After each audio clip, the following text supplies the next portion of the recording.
June 26 తారీఖు నాడు గోల్కొండ జగదాంబిక అమ్మవారికి తొలి బోనం ఎక్కించుడుతోని తెలంగాణలో బోనాల పండుగ షురైతది. నెల రోజులు జాతర సాగినట్టే ఉంటది. పట్నంలా సికింద్రాబాద్ ఉజ్జయిని మాంకాలమ్మకు లాల్ దర్వాజా సింహవాహిని అమ్మవారికి పోతరాజుల ఆటపాటలు డప్పు సప్పుల నడుమ అక్కలంతా బోనాలు ఎక్కించుడు రంగం చెప్పుడు జోరుంటది. ఇది మనతానా.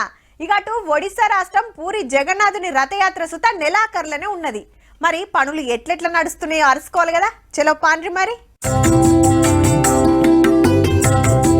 రైట్, పూరి జగన్నాథుని రథాలు రెడీ అవుతున్నాయి. కళాకారులు వడ్రంగులు చెక్కుడే చెక్కుడు.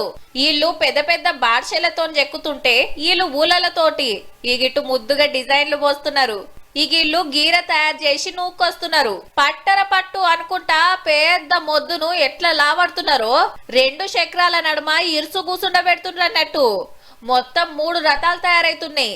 జగన్నాథుని కోటి, బలరాముని కోటి, సుభద్రాదేవి కోటి. అన్ని సుత యాప మొద్దులే.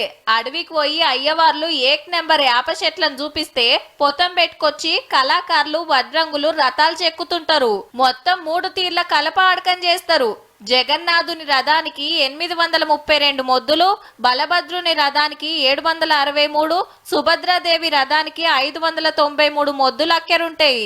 ఇక జూన్ 27 నుంచి 9 ఒద్దులు మా సంబురంగా సాగే రథయాత్రకు దేశమంతటి నుంచి వస్తుంటారు భక్తులు. ఉష్కె పోస్తే రాలనంత మంది రథాలు గుంజుతానికి పోటీలు పడుతుంటారు. గా సంబురాలన్నీ అప్పటికి చెప్పుకుందాం తీన్రి.